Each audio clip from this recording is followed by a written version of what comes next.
नमस्कार, मैं मनीष कुमार वर्मा। इस न्यूज में आप लोग को बताएंगे और दिखाएंगे कि किस प्रकार सांसद भवन में सुधांशु त्रिवेदी ने ओवैसी का बोलती बंद कर दिया। ओवैसी पर और वक्त बिल पर गजब के स्पीच दिए। आइए चलिए सुनते हैं सुधांशु त्रिवेदी का क्या क्या बोल रहे हैं। बात तो सोच रहा था और अभी कपिल सिब्बल साहब बोले ये उस चीज के वकील रहे, इन्हें पता होना चाहिए, पता होगा कि सुन्नी सेंट्रल वक्फ बोर्ड राम मंदिर में 1961 में मुद्दई बना है।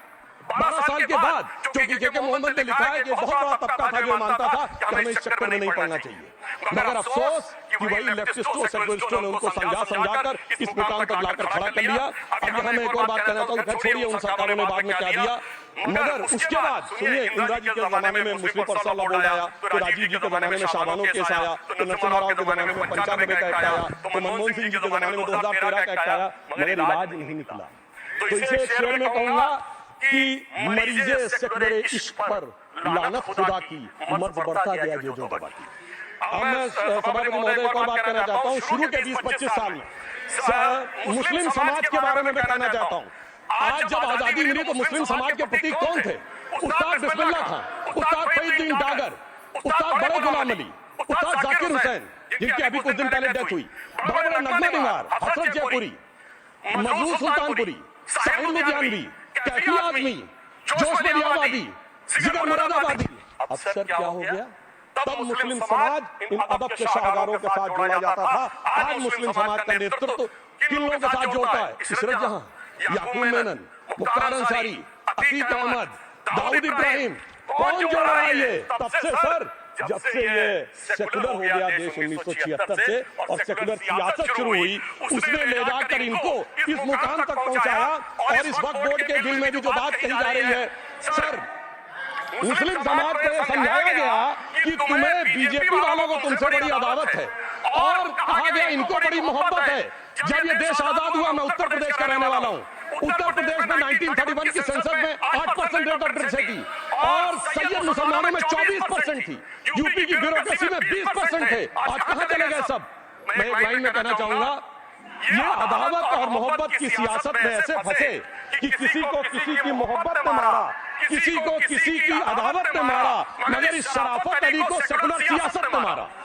और मैं सभापति महोदय एक और बात कि मान्यवर सुधांशु जी ने मुसलमानों के लिए कुछ नहीं किया, इंडिया अलायंस के लिए किया है।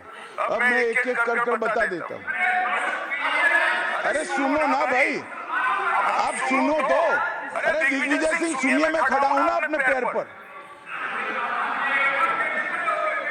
मान्यवर सुधांशु जी ने कहा इशरत जहान, यही एनसीपी पार्टी ने इशरत जहान के घर पर जाकर रुपयों का इनाम भी दिया था और उसको शहीद बताया। दूसरा कहा अतीक अहमद किस पार्टी से थे? इंडिया अलायंस की। दूसरा कहा अंसारी किस पार्टी से? कांग्रेस और इंडिया अलायंस के। ये सारे नाम आपके साथ जुड़े हैं भाई। उल्टा उन्होंने तो मुसलमान कम्युनिटी से तो ढेर सारे शायरों का नाम दिया जिन्होंने साहित्य की सेवा की और ढेर सारे साहित्य की रचना की। सुधांशु, सबसे पहले मैं तमिलनाडु का जवाब देना चाहता हूँ। सभापति महोदय, तमिलनाडु से ही डॉक्टर एपीजे अब्दुल कलाम थे और मैं सारे सदन से कहना चाहूंगा, डॉक्टर कलाम का नमाज जनाजा और याकूब मेनन का नमाज जनाजा एक ही दिन हुआ। कितने लोग याकूब मेनन के नमाज जनाजा में गए और कितने डॉक्टर कलाम के नमाज जनाजा में गए? कलाम मेमोरियल पे कितने लोगों की फोटो है? दिखाओ मुझे, सोशल मीडिया पे पोस्ट की हो। मगर अफजल हालात का मारा था आपके एक मंत्री का ऑफिशियल ट्वीट है, वो सदन के सदस्य नहीं, तो मैं नहीं बोल रहा हूँ। याकूब मेनन की जुडिशियल किलिंग हुई, आपके एक नेता का, मिनिस्टर का ऑफिशियल ट्वीट है, सदन के सदस्य नहीं है, इसलिए नहीं बोल रहा हूँ। और सर 26/11 आरएसएस ने कराया, सदन के सदस्य बैठे हुए हैं। हाफिज साहब और सुनिए, जाकिर नायक शांति का मसीहा सदन में सदस्य बैठे हुए हैं। सर किसने जोड़ा? मैं नहीं कह रहा हूं जोड़ा, हमने किससे जोड़ा मैं बताना चाहता हूं। मैं अपनी बात, सर मैंने नाम किसी का नहीं लिया। सर आपने उल्टा तीर क्यों पकड़ लिया? सर मैंने नाम नहीं लिया, उल्टा तीर क्यों पकड़ लिया? बात करूं। सर मैं कहना चाहता हूं हमारी सोच मुस्लिमों के बारे में और इनकी सोच में क्या अंतर है। देखिए जिन लोगों ने मुस्लिम हिस्ट्री नहीं पढ़ी उन्हें मैं बताना चाहता हूं। एक दो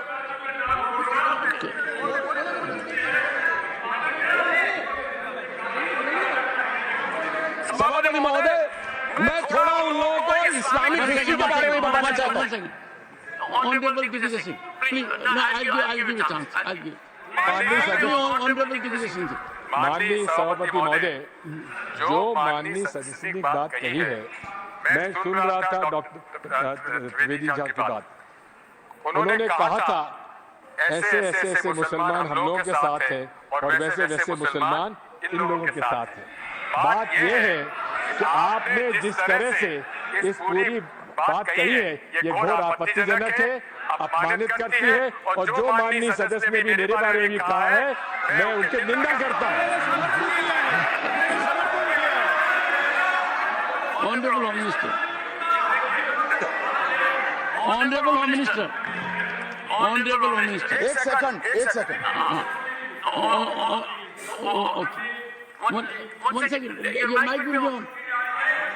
महोदय, मुझे ये सब कहने की जरूरत नहीं है, लेकिन जो गुजरात में दंगे और फसाद हुए कौन कौन उसके लिए जिम्मेदार थे बताइए। Honorable Home Minister. मान्यवर, मैं ध्यान से बारीकी से पूरे संवाद को सुन रहा हूं। माननीय सदस्य सुधांशु जी ने दिग्विजय सिंह का नाम नहीं दिया। अब मेरे बारे में कहा इससे साबित हो गया और अभी भी मौका है। आपने नहीं कहा है कि 26/11 के हमले में आरएसएस का हाथ था, तो अभी खड़े होकर माइक चालू कराकर बुलवा दीजिए। माननीय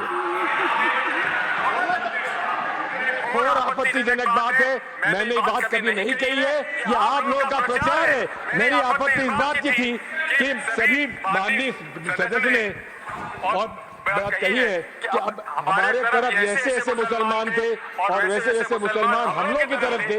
ये पूरे समाज के साथ, पूरे अल्पसंख्यक समाज के साथ अपमानजनक बात है। और माननीय सभापति महोदय, आप बताइए, माननीय गृह मंत्री जी, आप वहां पर जब गृह मंत्री थे, जब दंगे हुए थे तो आप लोगों का क्या रोल था ये इनको मेरा हुआ ऐसा है कि मैं नहीं दिखाई पड़ता हूं। सुनिए, अब सुनिए ना दिग्विजय सिंह, सुनिए, एक मिनट सुनिए। दंगे शांत होने के बाद 18 महीने के बाद मैं गृह मंत्री बना। दंगा हुआ तब मैं गृह मंत्री नहीं था।